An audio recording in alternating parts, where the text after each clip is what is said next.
अभी कांग्रेस ने एक एफआईआर सेल तैयार किया है जो लोगों को सच बोलने पर उनके ऊपर एफआईआर कर देते हैं। तो मैं कुछ बोलना चाह रही थी कि अगर तुम लोग सच वाले हिंदू हो, वैसे तो तुम हो नहीं, तुम तो घटिया हो, तुम्हारी तो जाति पता नहीं कौन सी है।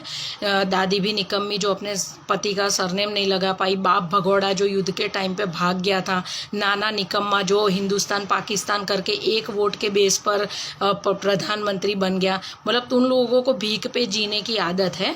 तो इतने सारे घोटाले करके खुद की माँ बेल पे घूम रही है, मुफ्त के बंगलों में रह रहे हो, तो भी बेशर्मों की तरह लोगों को सवाल पूछते हो। 1500 करोड़ देने वाले रतन टाटा ने जवाब नहीं मांगा, लेकिन चवन्नी भी नहीं देने वाली भिखारी जो लोगों के पैसों पर पल रही है, वो भूरी काकी मोदी से हिसाब मांग रही है। काहे का तू हिसाब मांग रही है? तू है कौन? तूने क्या किया गरीबों के लिए? आज जब 1947 में इंडिया आज़ाद हुआ था और 1948 में चीन आज़ाद हुआ था, तो आज चीन वर्ल्ड में सेकंड नंबर पर है और इंडिया 138 नंबर पर है। 70 सालों में तुम लोगों ने देश को आगे लाने के लिए कुछ किया नहीं है। किस चीज़ का तो हिसाब मांग रही है?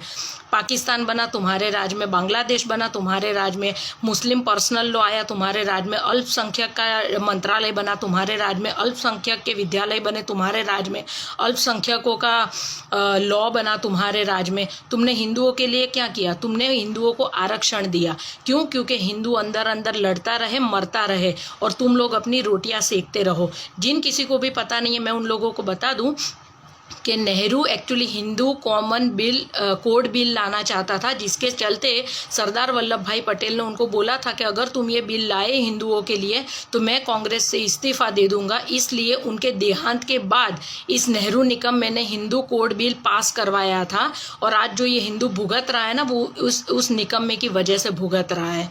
ठीक है। और दूसरा कि मोरारजी देसाई ने अपने एक उनका जो बुक है मेरा जीवन वृत्तांत, उसके 4, 5, 6 नंबर के पेज पर लिखा है कि पता नहीं क्यों मुझे ऐसा लगता है कि नेहरू को पहले से ही हिंदुओं के साथ अलग ही पूर्वाग्रह है और जो हिंदुओं से नफरत करते हैं।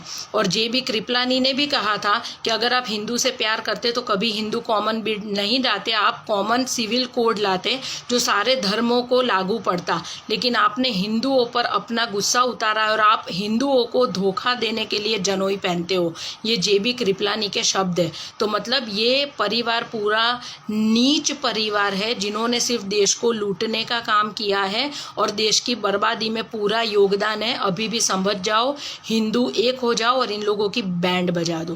कांग्रेस मुक्त भारत करोगे तभी जाकर तुम्हारी ज़िंदगी सुधरेगी, वरना तुम्हारी ज़िंदगी ये लोग नर्क बना देंगे। इससे अच्छा तुमको नहीं समझा सकते हैं अब। वंदे मातरम।